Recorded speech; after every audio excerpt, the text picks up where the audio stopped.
Hello guys, good morning, mayong aga sa tanan.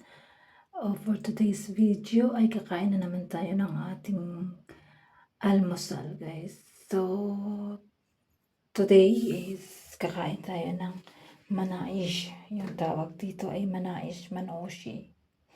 Dito sa Middle East, so yan ang kanya ng kinakain sa umaga. Breakfast. Ayan, kagat na ako ng manoshi natin. Pagkatapos ay parisa natin ng wild cucumber. Yung tawag yan dito is ang mete. Tawag dito sa Arabic ay mete. Yan yung ginagawa namin na pickles.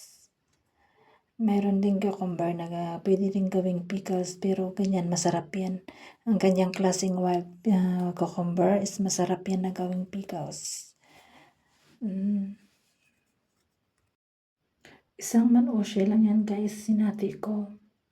Kaya naging dalawa na siya. Tapos, mas masarap yan pag initin mo sa seb o di kaya sa kawali. Kaya ako pinili kong initin sa kawali. At saka pagkatapos crunchy na siya. Nung naluto na yun, nainit ko na yung manoshi ko is so crunchy. Tapos ang sarap-sarap. Napakasarap siya. Tapos lalong-lalo pa may pares na kape.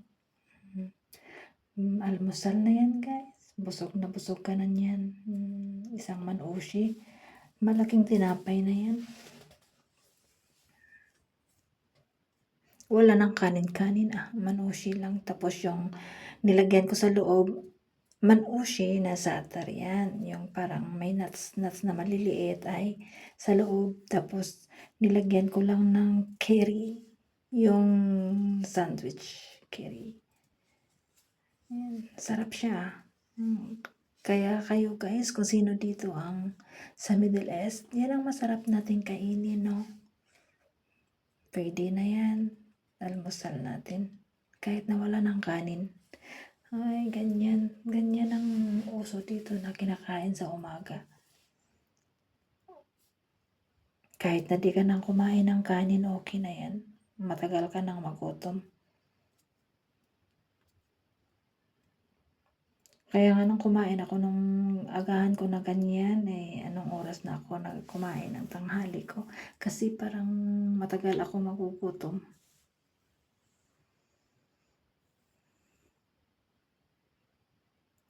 Kaya try nyo guys, ang sarap. Pag may manoshi kayo sa bahay nyo, ayan. Ako kasi gustong gusto ko, mayroon ding iba't ibang klaseng manoshi. Mayroong za'atar, mayroong cheese, at saka cocktail. Yung cocktail naman is half. Yung sa kabila ay nilagyan ng za'atar. Tapos yung sa kabila naman nilagyan ng cheese. Kaya half-half sila, cheese at saka za'atar. Yan yung tawag nila na cocktail.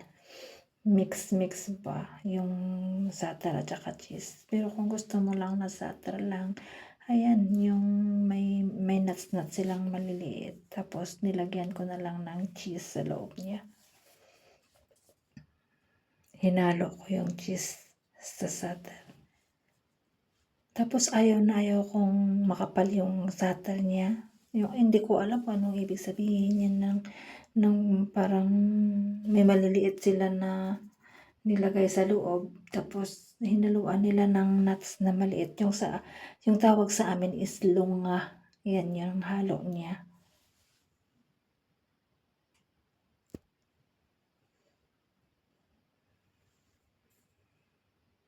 Kaya tara na guys, samahan niyo akong kumain para lalong mapasarap yung kain ko.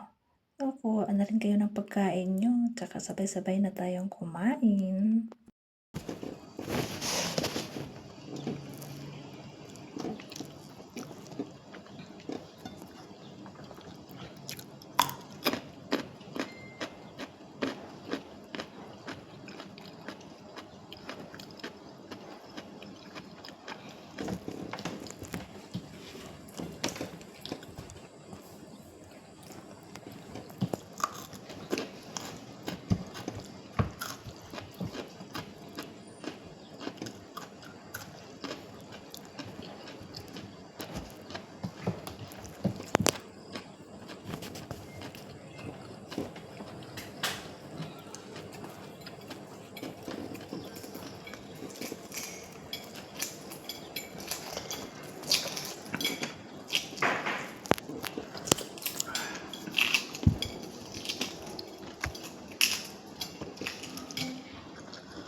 Ayan na guys, busog na ako sa aking kinain pero hindi ko pa naubos yung aking pagkain.